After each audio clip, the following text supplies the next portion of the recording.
ವಿರಾಜ್ ನಿಧಾನಕ್ಕೆ ಕಣ್ಬಿಟ್ಟು fake smile ಮಾಡ್ತಾ ಮುಖದ ಮೇಲಿರೋ ವೈನ್ನ ಒರೆಸ್ಕೊಂಡ. ಅವನು ಆ ನಗುನೆ ಭರತ್ನ ಇನ್ನಷ್ಟು ಕೇಳೋ ಹಾಗೆ ಮಾಡ್ತು. ನೀನೇನ್ ಮನುಷ್ಯನ ಅಥವಾ ಪ್ರಾಣಿನ? ನಾವಿಷ್ಟು ಅವಮಾನ ಮಾಡಿದ್ರು ಅದು ಹೇಗೆ ಹಲ್ಲಿಗಿಂಜ್ಕೊಂಡು ನಿಂತಿದ್ಯಾ? ಇವತ್ತು ನಾನು ಗೆಲ್ತೀನೋ ನೀನು ಗೆಲ್ತೀಯೋ ನೋಡೇ ಬಿಡೋಣ ಅಂತ ಭರತ್ ಮನಸ್ಸಲ್ಲಿ ಅನ್ಕೊಂಡು ವಿರಾಜ್ನ ಹತ್ರ ಬಂದ. ವಿರಾಜ್ಗೆ ಅವನ ಮುಖ ನೋಡೋಕ್ಕೂ ಇಷ್ಟ ಇಲ್ಲದೆ ಇರೋದ್ರಿಂದ ಅಲ್ಲಿಂದ ಹೊರಡೋಕೆ ಟ್ರೈ ಮಾಡ್ದ. ಆಗ ಭರತ್ ಇಂಟೆನ್ಷನ್ನಲ್ಲಿ ಕಾಲು ಅಡ್ಡ ಹಾಕ್ದ. ವಿರಾಜ್ ಬ್ಯಾಲೆನ್ಸ್ ತಪ್ಪಿ ವೈನ್ ಗ್ಲಾಸ್ಗಳನ್ನು ಜೋಡಿಸಿಟ್ಟಿರೋ ಟೇಬಲ್ ಮೇಲೆ ಬಿದ್ದ.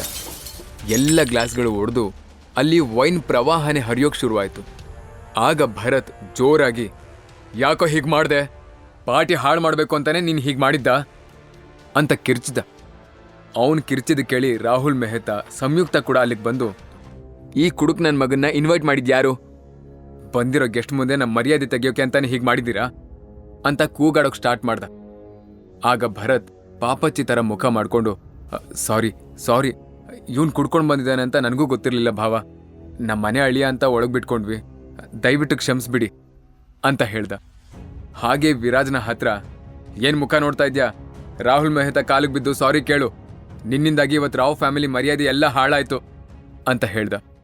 ಕಣ್ಣೀರ್ ಹಾಕ್ತಾ ಅವನ ಪಕ್ಕದಲ್ಲೇ ನಿಂತಿದ್ದ ಸುರಭಿ, ಕೇರ್ಫುಲ್ ಆಗಿರು ಅಂತ 1000 ಸಲ ಹೇಳಿದ್ದೆ, ಕೊನೆಗೂ ಎಲ್ಲ ಹಾಳು ಮಾಡ್ಬಿಟ್ಟೆ ನೀನು. ಅಪ್ಪನ ಬಿಸ್ನೆಸ್ ರೀಸ್ಟಾರ್ಟ್ ಮಾಡೋ ನನ್ನ ಕನಸು ನುಚ್ಚು ನೂರಾಗೋಯ್ತು. ಮೊದಲು ರಾಹುಲ್ ಅವ್ರ ಹತ್ರ ಕ್ಷಮೆ ಕೇಳು ಅಂತ ಹೇಳಿದ್ಲು. ವಿರಾಜ್ ಒಂದು ಕ್ಷಣ ಕೂಡ ಹಿಂದೆ ಮುಂದೆ ಯೋಚನೆ ಮಾಡ್ದೆ ರಾಹುಲ್ ಕಾಲ್ ಮುಟ್ಟಿ ಸಾರಿ ಕೇಳ್ದ. ಇನ್ಯಾವತ್ತು ನನ್ನ ಕಣ್ಣು ಕಾಣಿಸ್ಕೋಬೇಡ, ಹೊರಟೋಗಿಲ್ಲಿಂದ ಅಂತ ರಾಹುಲ್ ಹೇಳ್ದ. ವಿರಾಜ್ ತಲೆ ತಗ್ಗಿಸ್ಕೊಂಡು ಅಲ್ಲಿಂದ ಹೊರಟು ಹೋದ. ಅವನ ಹಿಂದೆನೆ ಸುರಭಿನೂ ಹೊರಟ್ಲು. ಅವರಿಬ್ರು ಮನೆಗೆ ಬಂದಾಗ ಸುರಭಿ ಅಪ್ಪ ಸುರೇಂದ್ರ, ಅಮ್ಮ ರೇಣುಕಾ ಹಾಲ್ನಲ್ಲೇ ಕೂತಿದ್ರು. ಫಂಕ್ಷನ್ನಲ್ಲಿ ನಡೆದಿರೋ ವಿಷಯನೆಲ್ಲ ಆಗ್ಲೇ ಭರತ್ ಫೋನ್ ಮಾಡಿ ತಿಳಿಸ್ಬಿಟ್ಟಿದ್ದ. ಹಾಗಾಗಿ ರೇಣುಕಾ ಕೆಂಡಾಮಂಡಲವಾಗಿದ್ಲು. ವಿರಾಜ್ ಮನೆ ಒಳಗೆ ಕಾಲಿಟ್ಟ ತಕ್ಷಣ ಅವನ ಮೇಲೆ ಬಾಯಿಗೆ ಬಂದ ಹಾಗೆ ಕೂಗಾಡಿದ್ಲು. ಮೊದಲೇ ಅವಳಿಗೆ ಅವನ್ನ ಕಂಡ್ರೆ ಇಷ್ಟ ಇಲ್ಲ. ಈಗ ಅವಳಿಗೆ ಹೊಸ ವಿಷಯ ಸಿಕ್ಕದಾಗಿತ್ತು. ಆಮೇಲೆ ಸುರಭಿನೇ ವಿಷಯ ತಿಳಿ ಮಾಡೋಕೆ ಅಂತ ವಿರಾಜ್ನ ಪರವಾಗಿ ಮಾತಾಡಿದ್ಲು. ಆಗ ರೇಣುಕಾ ಇನ್ನಷ್ಟು ಸಿಟ್ಟಾದ್ಲು. ಇಷ್ಟಾದ್ರೂ ನಿಂಗೆ ಬುದ್ಧಿ ಬರಲಿಲ್ವೇನೆ? ಮತ್ತು ಈ ಅವಿವೇಕಿ ಪರವಾಗಿ ಮಾತಾಡ್ತಾ ಇದೆಯಾ? ಈ ಶನಿ ನಿನ್ನನ್ನು ಮದುವೆ ಆಗಿ ಈ ಮನೆ ಕಾಲಿಡೋ ಮೊದಲು ಎಲ್ಲ ಚೆನ್ನಾಗೇ ಇತ್ತು, ಎಲ್ಲ ನಮ್ಮ ಕರ್ಮ ಅಂತ ಹೇಳಿ ವಿರಾಜ್ನ ಮುಖ ನೋಡಿದ್ಲು. ಈ ಕಡೆ ಸುರಭಿ ಹೆಲ್ಪ್ಲೆಸ್ ಎಕ್ಸ್ಪ್ರೆಷನ್ ಕೊಡ್ತಾ ಅಪ್ಪನ ಕಡೆ ನೋಡಿದ್ಲು. ಸುರೇಂದ್ರ ಕೂಡ ಏನು ಮಾತಾಡೋ ಪರಿಸ್ಥಿತಿಯಲ್ಲಿರಲಿಲ್ಲ. ಇದ್ಯಾವುದನ್ನು ಕೇರ್ ಮಾಡದೆ ವಿರಾಜ್ ತನ್ನ ಪಾಡಿಗೆ ತಾನು ಕಿಚನ್ಗೆ ಹೋದ. ಅಲ್ಲಿ ಸೂಪರ್ ಪವರ್ ಯೂಸ್ ಮಾಡಿಕೊಂಡು ಬರೀ 5 ನಿಮಿಷದಲ್ಲಿ ಅಡುಗೆ ಮಾಡಿ ಮುಗಿಸಿ ಎಲ್ರಿಗೂ ಪ್ಲೇಟ್ ಹಾಕಿ ಊಟಕ್ಕೆ ಕರೆದ. ರೇಣುಕಾ ಫುಲ್ ಶಾಕ್ ಆಗಿ, ಇದು ಹೇಗೆ ನೀನು ಇಷ್ಟು ಬೇಗ ಅಡುಗೆ ಮಾಡಿದೆ ಅಂತ ಕೇಳಿದ್ಲು. ನಾನು ಈಗ ಅಡುಗೆ ಮಾಡಿದ್ದಲ್ಲ, ಬೆಳಗ್ಗೆನೇ ಮಾಡಿಟ್ಟಿದ್ದೆ, ಈಗ ಜಸ್ಟ್ ಬಿಸಿ ಮಾಡಿದ್ದೀನಿ, ಹೊಟ್ಟೆ ತಾಳ ಹಾಕ್ತಾ ಇದೆ, ಬೇಗ ಊಟಕ್ಕೆ ಬನ್ನಿ ಅಂತ ಹೇಳಿ ವಿರಾಜ್ ಯಾರಿಗೂ ಎಕ್ಸ್ಟ್ರಾ ಮಾತಾಡೋಕ್ಕೆ ಅವಕಾಶನೇ ಕೊಡದೆ ಎಲ್ಲ ಪ್ಲೇಟಿಗೂ ಅನ್ನ ಬಡಿಸ್ದ. ಎಲ್ರಿಗೂ ಹಸುವಾಗಿದ್ರಿಂದ ಊಟ ಸ್ಟಾರ್ಟ್ ಮಾಡಿದ್ರು. ರೇಣುಕಾ ಊಟದ ಮಧ್ಯೆ, ಸುರಭಿ, ಭರತ್ ಹೇಳಿದ ವಿಷಯದ ಬಗ್ಗೆ ಯಾವ ಡಿಸಿಷನ್ಗೆ ಬಂದೆ ಅಂತ ಕೇಳಿದ್ಲು. ಅವಳು ಡಿವೋರ್ಸ್ ಬಗ್ಗೆ ಮಾತಾಡ್ತಾ ಇದ್ದಾಳೆ ಅಂತ ಸುರಭಿಗೆ ಗೊತ್ತಾಯಿತು. ನೋಡಮ್ಮ, ನಾನು ಯಾರೋ ಫೋರ್ಸ್ ಮಾಡ್ತಿದ್ದಾರೆ ಅಂತ ವಿರಾಜ್ಗೆ ಡಿವೋರ್ಸ್ ಕೊಡೋಕ್ಕಾಗಲ್ಲ, ಒಂದು ಡಿಸಿಷನ್ಗೆ ಬರೋಕ್ಕೆ ಟೈಮ್ ಬೇಕು ಅಂತ ಸುರಭಿ ಹೇಳಿದ್ಲು. ಇನ್ನೂ ನಿಂಗೆ ಎಷ್ಟು ಟೈಮ್ ಬೇಕು ಅಂತ ರೇಣುಕಾ ಹಲ್ಲು ಕಡಿತಾ ಕೇಳಿದ್ಲು. ಅಮ್ಮ ಪ್ಲೀಸ್, ನೆಮ್ಮದಿಯಾಗಿ ಊಟ ಮಾಡೋಕ್ಕಾದ್ರೂ ಬಿಡು, ನನ್ನ ಜೀವನದ ಬಗ್ಗೆ ನೀವು ಯಾರೂ ತಲೆ ಕೆಡಿಸ್ಕೊಳ್ಳೋದು ಬೇಡ ಅಂತ ಸುರಭಿ ಹೇಳಿದ್ಲು. ವಿರಾಜ್ಗೆ ಅವಳ ಮಾತು ಕೇಳಿ ಕನ್ಫ್ಯೂಷನ್ ಸ್ಟಾರ್ಟ್ ಆಯಿತು. ಯಾಕಂದರೆ ಅವಳು ಆಗಲೇ ನಿಂಗೆ ಡಿವೋರ್ಸ್ ಮಾಡ್ತೀನಿ ಅನ್ನೋ ಥರ ಹೇಳಿದ್ಲು. ಇಲ್ಲಿ ನೋಡಿದ್ರೆ ರೇಣುಕನ ಹತ್ರ ವಿರಾಜ್ಗೆ ಡಿವೋರ್ಸ್ ಮಾಡಲ್ಲ ಅನ್ನೋ ಥರ ಮಾತಾಡ್ತಾ ಇದ್ಲು. ಸೊ ಅವನು ಇದೇ ಕನ್ಫ್ಯೂಷನಲ್ಲಿ ಊಟ ಮಾಡ್ತಾ ಇದ್ದ. ಉಳಿದವರೆಲ್ಲ ಊಟ ಮುಗಿಸ್ಕೊಂಡು ಹೋಗಿದ್ದು ಕೂಡ ಅವನಿಗೆ ಗೊತ್ತಾಗಲಿಲ್ಲ. ಆಮೇಲೆ ಮತ್ತೆ ತನ್ನ ಸೂಪರ್ ಪವರ್ ಯೂಸ್ ಮಾಡಿ ಬರೀ ಒಂದೇ 1 ನಿಮಿಷದಲ್ಲಿ ಪ್ಲೇಟ್ಸ್ನೆಲ್ಲ ತೊಳೆದು ಕಿಚನ್ ಕ್ಲೀನ್ ಮಾಡಿ ರೂಮಿಗೆ ಹೋದ. ಬೆಡ್ ಮೇಲೆ ಕೂತ್ಕೊಂಡು ಅರ್ಧ ಗಂಟೆ ಧ್ಯಾನ ಮಾಡ್ದ. ಈ ಧ್ಯಾನದಿಂದ ಅವನಿಗೆ ತನ್ನ ಸೂಪರ್ ಪವರ್ನ ಕಂಟ್ರೋಲ್ ಮಾಡೋ ಸ್ಕಿಲ್ನ ಪ್ರಾಕ್ಟೀಸ್ ಮಾಡೋಕ್ಕೆ ಹೆಲ್ಪ್ ಆಗ್ತಿತ್ತು. ಅವನ ಕೋಪನ ಕೂಡ ಕಂಟ್ರೋಲ್ ಮಾಡೋಕ್ಕೆ ಈಸಿಯಾಗಿತ್ತು. ಧ್ಯಾನ ಮುಗಿಸಿ ಕಣ್ಬಿಟ್ಟ ತಕ್ಷಣ ಅವನ ಬಟ್ಟೆಗಳ ರಾಶಿ ಮಧ್ಯೆ ಅಡಗಿ ಕೂತ್ಕೊಂಡಿದ್ದ ಚಿಕ್ಕದೊಂದು ಮರದ ಪೆಟ್ಟಿಗೆ ಕಣ್ಣಿಗೆ ಬಿತ್ತು. ಆ ಪೆಟ್ಟಿಗೆನ ನೋಡ್ತಾ ಇದ್ದ ಹಾಗೆ ಅವನ ಮುಖದಲ್ಲಿ ನಗು ಅರಳ್ತು. ಅವನದನ್ನ ಮಗು ಥರ ಎತ್ಕೊಂಡು ಮುಚ್ಚಳ ಓಪನ್ ಮಾಡ್ದ. ಅದರಲ್ಲಿ ಗ್ರೀನ್ ಕಲರ್ ಜೇಡಿತ್ತು. ಆ ಜೇಡ್ನ ಅವನು ಹಾಗೆ ಎದೆಗೆ ಹೊತ್ಕೊಂಡ. ಅವನ ಕಣ್ಣು ಮತ್ತೆ ಬ್ರೈಟ್ ಆಗಿ ಹೊಳೆಯೋಕ್ ಶುರುವಾಯಿತು. ಈ ಹಿಂದೆ ವಿರಾಜ್ಗೆ ಒಬ್ಬ ವ್ಯಕ್ತಿ ಪರಿಚಯ ಆಗಿ ಕೆಲವೊಂದಿಷ್ಟು ವಿಶೇಷವಾದ ಶಕ್ತಿಗಳ ಬಗ್ಗೆ ಹೇಳ್ಕೊಟ್ಟಿದ್ರು. ಅದಾದ್ಮೇಲೆ ವಿರಾಜ್ಗೆ ಒಂದು ಪವರ್ಫುಲ್ ಮಾಣಿಕ್ಯ ಕೂಡ ಕೊಟ್ಟಿದ್ರು.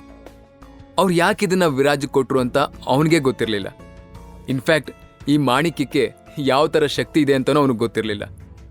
ಆದರೆ ಆ ವ್ಯಕ್ತಿ, ಇದರಿಂದ ನಿನ್ನ ಎಲ್ಲ ಸಮಸ್ಯೆ ಪರಿಹಾರ ಆಗತ್ತೆ, ನಿಂಗೆ ತುಂಬ ಕಷ್ಟ ಅನ್ನಿಸ್ದಾಗ ಇದನ್ನ ತೆಗೆದು ನೋಡು, ನಾನು ಹೇಳಿರೋ ಜಾಗಕ್ಕೆ ಹೋಗು ಅಂತ ಒಂದು ಅಡ್ರೆಸ್ ಹೇಳಿದ್ರು. ಅದನ್ನೆಲ್ಲ ನೆನೆಸ್ಕೊಂಡು ವಿರಾಜ್ ಏನೋ ಡಿಸೈಡ್ ಮಾಡಿ ಲೈಟಾಗಿ ನಕ್ಕು ಮಲ್ಕೊಂಡ. ಮಾರನೇ ದಿನ ಬೆಳಗ್ಗೆ ವಿರಾಜ್ ತನ್ನ ಜ್ಯೂಸ್ ಸೆಂಟರ್ಗೆ ಹೋಗ್ತಾ ಇದ್ದ. ಅಷ್ಟರಲ್ಲಿ ಒಂದೆರಡು ಕಾರ್ ಬಂದು ವಿರಾಜ್ನ ದಾರಿಗೆ ಅಡ್ವಾಗಿ ನಿಂತ್ಕೊಂಡ್ವು. ಆ ಕಾರ್ನಿಂದ ಒಬ್ಬ ವ್ಯಕ್ತಿ ಕೆಳಗಿಳಿದ. ಅವನು ವಿರಾಜ್ನ ತಂದೆ ರಘುನಾಥ್ ಕಶ್ಯಪ್ ಅಂತ. ಅವನ್ನ ನೋಡ್ತಿದ್ದ ಹಾಗೆ ವಿರಾಜ್ಗೆ ಹೊಟ್ಟೆ ಒಳಗಿಂದ ಕೋಪ ಉಕ್ಕೋಕ್ ಸ್ಟಾರ್ಟ್ ಆಯಿತು. ಅದನ್ನು ರಘುನಾಥ್ ಅಬ್ಸರ್ವ್ ಮಾಡಿ, ನಂಗೆ ಗೊತ್ತು ವಿರಾಜ್, ನಿನಗೆ ನನ್ನ ಮುಖ ನೋಡೋಕೆ ಇಷ್ಟ ಇಲ್ಲ ಅಂತ.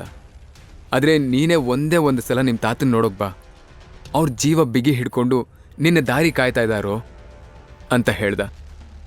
ತಾತ ವಿಶ್ವನಾಥ್ ಕಶ್ಯಪ್ ನೋಡಿ ಎಷ್ಟೋ ವರ್ಷಗಳೇ ಆಗಿದ್ರೂ ವಿರಾಜ್ಗೆ ಅವ್ರ ಮುಖ ಇನ್ನೂ ಕರೆಕ್ಟಾಗಿ ನೆನಪಿತ್ತು. ಅವನು ಕಣ್ಣು ಮುಚ್ಕೊಂಡು ತಾತನ ಮುಖನ ಕಣ್ಮುಂದೆ ತಂದ್ಕೊಳ್ತಾ ಇದ್ದ. 2 ವರ್ಷದಿಂದ ನಿನ್ನ ತಾತ ಹಾಸಿಗೆ ಹಿಡಿದಿದ್ದಾರೆ. ಅವ್ರ ಪ್ರಾಣ ಯಾವಾಗ ಬೇಕಾದ್ರೂ ಹೋಗ್ಬೋದು. 5 ತಲೆಮಾರು ಕೂತ್ಕೊಂಡು ತಿಂದ್ರು ಕರಗದೆ ಇರೋ ಕಶ್ಯಪ್ ಕುಟುಂಬದ ಆಸ್ತಿಗೆ ನಿನ್ನನ್ನೇ ವಾರಸ್ದಾರನ ಮಾಡಬೇಕು ಅಂತ ಅಪ್ಪ ಡಿಸೈಡ್ ಮಾಡಿದಾರೋ. ದಯವಿಟ್ಟು ಒಂದು ಸಲ ಮನೆಗೆ ಬಾ ಅಂತ ಹೇಳ್ದ.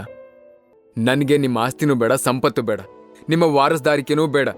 ನನ್ನನ್ನು ನನ್ನ ಪಾಡಿಗೆ ಬಿಟ್ಟುಬಿಡಿ, ಅದೇ ನೀವು ನಂಗೆ ಕೊಡೋ ದೊಡ್ಡ ಆಸ್ತಿ ಅಂತ ಹೇಳಿ ಅವನು ಅಲ್ಲಿಂದ ಹೊರಟೇ ಬಿಟ್ಟ. ಸ್ವಲ್ಪ ದೂರ ಹೋದವನಿಗೆ ಏನನ್ನಿಸ್ತೋ ಏನೋ, ತಿರುಗಿ ನಿಂತ್ಕೊಂಡು ತಾತನ್ ನೋಡೋಕೆ ಒಂದಿನ ಬಂದೇ ಬರ್ತೀನಿ ಅಂತ ಹೇಳ್ದ. ಆಗ ಅವನ ವಾಯ್ಸಲ್ಲಿ ವಿಚಿತ್ರವಾದ ವೈಬ್ರೇಷನ್ ಇತ್ತು. ಅರವಿಂದ್ ಗ್ರೂಪ್ ಆಫ್ ಇಂಡಸ್ಟ್ರೀಸ್, ಬೆಂಗಳೂರಿನಲ್ಲಿ ಇವ್ರದ್ದು 70 ಫ್ಲೋರಿನ ದೊಡ್ಡ ಆಫೀಸ್ ಇತ್ತು. ವಿರಾಜ್ ಈಗ ಆ ಆಫೀಸ್ನ ರಿಸೆಪ್ಷನಿಸ್ಟ್ ಹತ್ರ ಮಿಸ್ಟರ್ ಅಜಯ್ ಅರವಿಂದ್ ಅವ್ರನ್ನ ಮೀಟ್ ಆಗಬೇಕು ಅಂತ ಹೇಳ್ದ. ಅವನು ಸಿಂಪಲ್ ಡ್ರೆಸ್ನಲ್ಲಿದ್ದರಿಂದ ರಿಸೆಪ್ಷನಿಸ್ಟ್, ನಿಮ್ಮ ಹತ್ರ ಅಪಾಯಿಂಟ್ಮೆಂಟ್ ಇದೆಯಾ ಅಂತ ಕೇಳಿದ್ದು. ಐ ಆಮ್ ವಿರಾಜ್ ಅವಿನಾಶಿ, ಸುಂದರ್ ರಾಜ್ ಅರವಿಂದ್ ನನ್ನ ಫ್ರೆಂಡ್ ಆಗಿದ್ರು, ಅಜಯ್ ಹತ್ರ ಇದನ್ನು ಹೇಳಿ ಅಂತ ಹೇಳ್ದ. ರಿಸೆಪ್ಷನಿಸ್ಟ್ ಅಜಯ್ಗೆ ಕಾಲ್ ಮಾಡಿ, ಸರ್ ನಿಮ್ಮನ್ನ ಮೀಟ್ ಮಾಡೋಕ್ಕೆ ವಿರಾಜ್ ಅಂತ ಒಬ್ಬ ಹುಡುಗ ಬಂದಿದ್ದಾನೆ, ಅವನು ಸುಂದರ್ರಾಜ್ ಅರವಿಂದ್ ಅವ್ರ ಫ್ರೆಂಡ್ ಅಂತೆ ಅಂದ್ಲು. ಸುಂದರ್ರಾಜ್ ಅರವಿಂದ್ ಅನ್ನೋ ಹೆಸರು ಕೇಳಿದ ತಕ್ಷಣ ಅಜಯ್ ಬೆಚ್ಚು ಬಿದ್ದ. ಯಾಕಂದ್ರೆ ಆ ಹೆಸರು ಅವನ ತಾತಂದು. ಬಟ್ ಎಲ್ಲರೂ ಅವ್ರನ್ನ ಬರೀ ಅರವಿಂದ್ ಅಂತ ಮಾತ್ರ ಕರೀತಿದ್ರು. ಸುಂದರ್ರಾಜ್ ಅನ್ನೋ ಹೆಸರು ಬರೀ ಬೆರಳೆಣಿಕೆ ಜನರಿಗೆ ಮಾತ್ರ ಗೊತ್ತಿತ್ತು. ಬಟ್ ಈ ಹುಡುಗಂಗೆ ಹೇಗೆ ತನ್ನ ತಾತನ ಹೆಸರು ಗೊತ್ತಿದೆ ಅನ್ನೋದೇ ಅಜಯ್ಗೆ ದೊಡ್ಡ ಡೌಟ್ ಆಗಿತ್ತು. ಹಾಗಾಗಿ ತಕ್ಷಣ Ajay, ask that boy to meet me in the cabin ಅಂತ ರಿಸೆಪ್ಷನಿಸ್ಟ್ಗೆ ಹೇಳ್ದ. 5 ನಿಮಿಷದಲ್ಲಿ ವಿರಾಜ್ ಅವನ್ ಮುಂದಿದ್ದ. ಅವನು ವಿರಾಜ್ನ ಮೇಲಿಂದ ಕೆಳಗೆ ನೋಡ್ತಾ, may know who are you ಅಂತ ಕೇಳ್ದ. ವಿರಾಜ್ ಕೂಲಾಗಿ ಸ್ಮೈಲ್ ಮಾಡ್ತಾ ಜೇಬ್ನಲ್ಲಿ ಇದ್ದಿದ್ದ ಆ ಗ್ರೀನ್ ಕಲರ್ ಮಾಣಿಕ್ಯನ ಅವ್ರಿಗೆ ತೋರಿಸ್ದ. ಅದನ್ನ ನೋಡ್ತಾ ಇದ್ದ ಹಾಗೆ ಅಜಯ್ ಮುಖದಲ್ಲಿ ಸ್ವೆಟ್ಟಿಂಗ್ ಸ್ಟಾರ್ಟ್ ಆಯ್ತು. ಶಾಕ್ ಆದೊಂಥರ ಎದ್ದು ನಿಂತ್ಕೊಂಡ.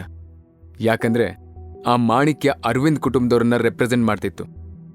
ಅಜಯ್ ಚಿಕ್ಕೋನಿರುವಾಗ ಅವನ ತಂದೆ ಹತ್ರನೂ ಈ ಥರ ಮಾಣಿಕ್ಯ ಇದ್ದಿದ್ದನ್ನ ನೋಡಿದ್ದ. ಬಟ್ ವಿರಾಜ್ನ ಹತ್ರ ಇರೋ ಮಾಣಿಕ್ಯದ ವ್ಯಾಲ್ಯೂ ಇನ್ನೂ ಜಾಸ್ತಿ ಎದ್ದಾಗಿತ್ತು. ಅಜಯ್ಗೆ ಆಗಿರೋ ಶಾಕ್ಗೆ ವಿರಾಜ್ನ ಹತ್ರ ಏನ್ ಮಾತಾಡಬೇಕು ಅಂತಾನೆ ಗೊತ್ತಾಗ್ಲಿಲ್ಲ. ನಾನು ಈಗಲೇ ನಮ್ಮ ಲಾಯರ್ಗೆ ಕಾಲ್ ಮಾಡಿ ಇಲ್ಲಿಗೆ ಬರೋಕೆ ಹೇಳ್ತೀನಿ, ಅವರೇ ನಿಮ್ಮ ಜೊತೆ ಮಾತಾಡ್ತಾರೆ ಅಂತ ಹೇಳಿ ಕಾಲ್ ಮಾಡ್ದ. 5 ನಿಮಿಷದಲ್ಲಿ ಲಾಯರ್ ಜಾರ್ಜ್ ಕ್ಯಾಬಿನ್ ಒಳಗೆ ಬಂದ. ವಿರಾಜ್ನ ಪಕ್ಕದಲ್ಲಿ ಕೂತ್ಕೊಂಡು, ನೀನು ಯಾರು ಅಂತ ನಾನು ತಿಳ್ಕೋಬೇಕು ಅಂತ ಬೇಸ್ ವಾಯ್ಸಲ್ಲಿ ಹೇಳ್ದ. ವಿರಾಜ್ ಸ್ಮೈಲ್ ಮಾಡ್ತಾ, ನನ್ನ ಹೆಸರು ವಿರಾಜ್ ಅವಿನಾಶಿ ಅಂತ ಹೇಳ್ದ. ಅವನ ಹೆಸರು ಹೇಳಿದ ತಕ್ಷಣ ಆ ಜಾರ್ಜ್ ಅವನ ಮೇಲೆ ಅಟ್ಯಾಕ್ ಮಾಡ್ದ. ಬಟ್ ವಿರಾಜ್ನ ಸೋಲ್ಸೋಕ್ಕಾಗಲಿಲ್ಲ. ಅವನು ಸೂಪರ್ ಪವರ್ ಮುಂದೆ ಜಾರ್ಜೇ ಸೋತು ಹೋದ. ಆಮೇಲೆ ಅವನು, ಮಿಸ್ಟರ್ ವಿರಾಜ್, ನೀವು ಸುಂದರ್ರಾಜ್ ಅರವಿಂದ್ ಅವ್ರ ಶಿಷ್ಯ ಅನ್ನೋದು ಕನ್ಫರ್ಮ್ ಆಯಿತು. ನಮ್ಮಿಂದ ಯಾವ ಥರ ಹೆಲ್ಪ್ ಆಗಬೇಕು? ಆ ಪವರ್ಫುಲ್ ಮಾಣಿಕ್ಯನ ನಮಗೆ ಕೊಟ್ರೆ ನೀವೇ ಈಗ ಅರವಿಂದ್ ಸಾಮ್ರಾಜ್ಯಕ್ಕೆ ವಾರಸ್ದಾರ ಆಗ್ಬಹುದು. ಕೇವಲ ಪಾಕೆಟ್ ಎಫ್ಎಂನಲ್ಲಿ ಈಗಲೇ ಡೌನ್ಲೋಡ್ ಮಾಡಿ ಹಾಗೂ ಕೇಳಿ ವಿರಾಜ್ನ ಅದ್ಭುತ ಕತೆ ವೀರಮಾಣಿಕ್ಯ. ಲಿಂಕ್ ಡಿಸ್ಕ್ರಿಪ್ಷನ್ನಲ್ಲಿ ಇದೆ.